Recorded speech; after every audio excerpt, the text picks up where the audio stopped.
Hey, what's up, everybody? Welcome to this week's episode of Merricks Garage. Man, I had a hot one this past week. It is being crazy hot here. But I didn't let that stop me. I just had to take many showers as I was working on this stuff.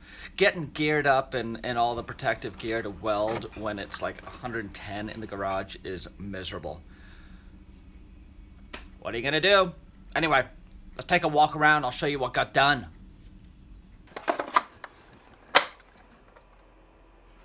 The intersection of the old frame and the new frame is my highest area of concern. I can make the rest of the truck as strong as I want.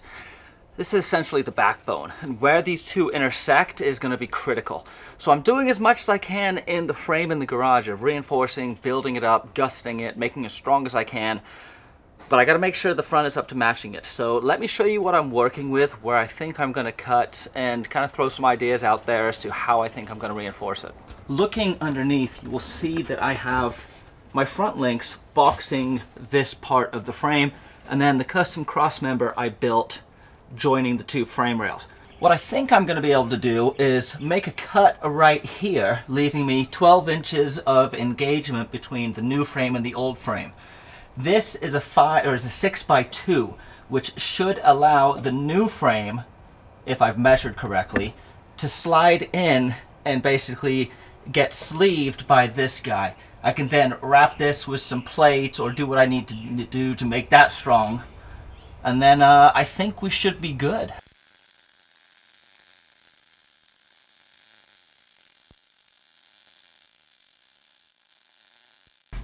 What we have here is one pie cut that I've done. It's not roughed in yet, but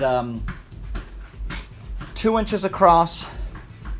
This gives me 24 degrees when I swing it up. I've got the other side ready to go. Yeah, let's do this. I actually tried setting up a cutting jig the first time, and my freehand cut came out a lot better. So I'm gonna freehand both of these.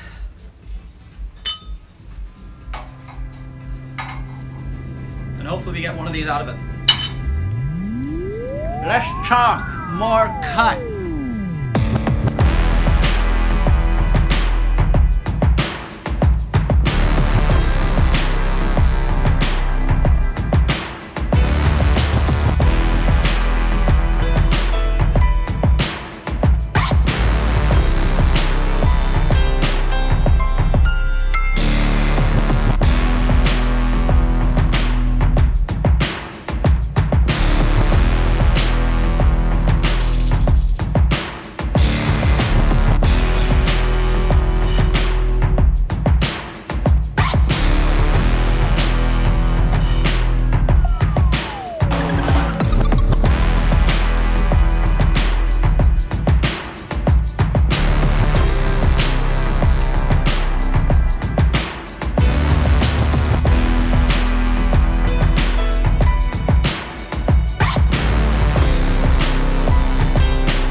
Pretty stoked on how this is coming out.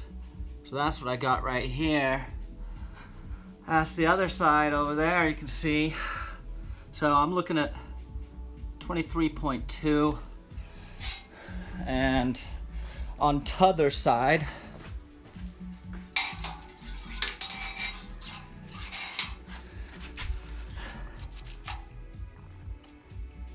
so I'm less than a degree off.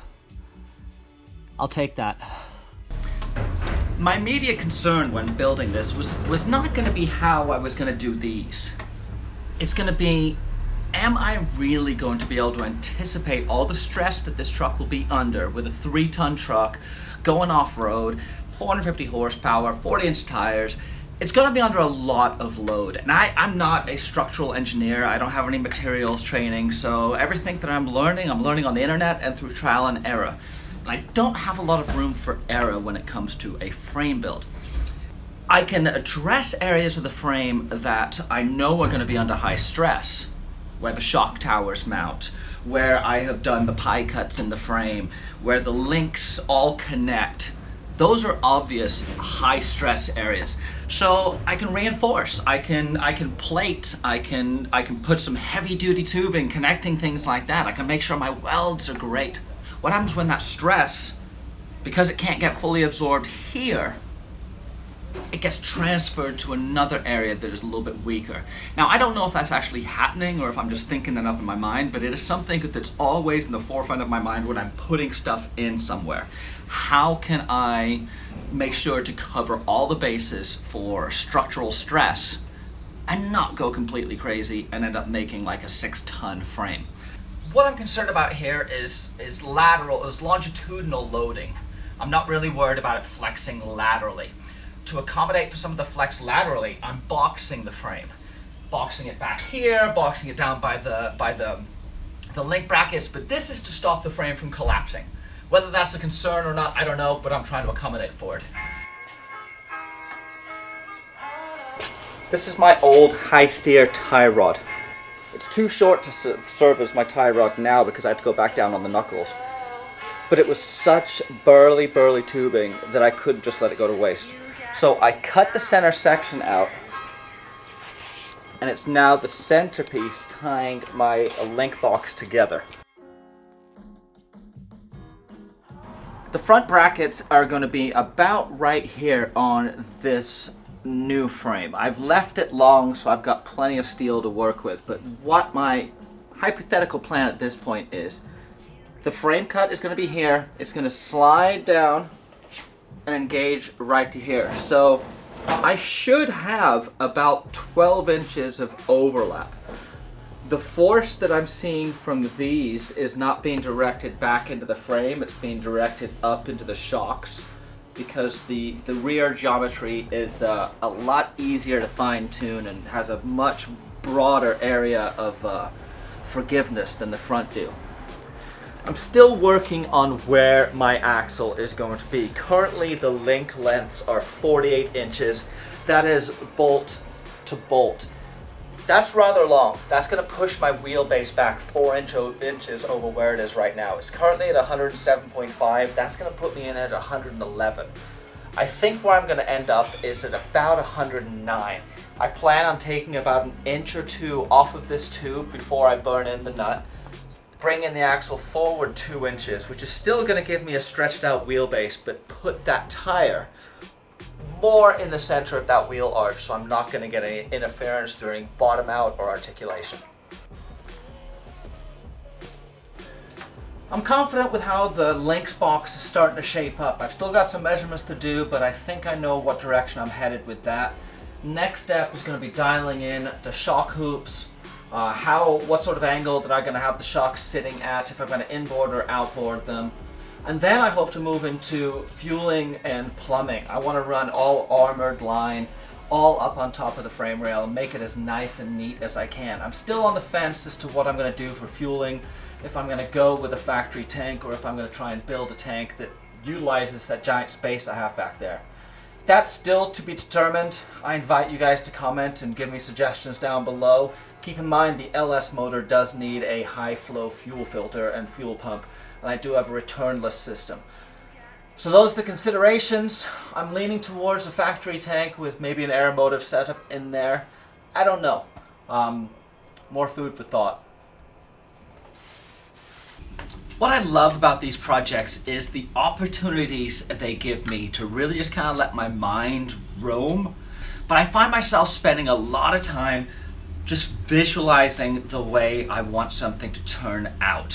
What I'm trying to focus on to make it more adaptable and perform better from my truck is increasing rigidity, increasing strength, keeping it super clean and simple. I have a couple of areas that I still want to focus on, but my main attention has been directed at this section right here. I haven't done this side yet, so I'll show you this right here. This is all made out of 5x2 120 wall. Now, it's 60,000 PSI carbon steel compared to the 35,000 pound carbon steel or 35,000 PSI carbon steel that's found in the factory frames. Being able to mock up the axle, the frame, the links at right heights and compression and articulation and full droop is really pretty cool. Having these adjustable jack stands made all the difference. Raising and lowering very finite amount at a time is critical. I can drop my level on, figure out where I am, take multiple measurements around the frame, basically work with it as it's going to sit when it's loaded out on the truck.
That can't be good.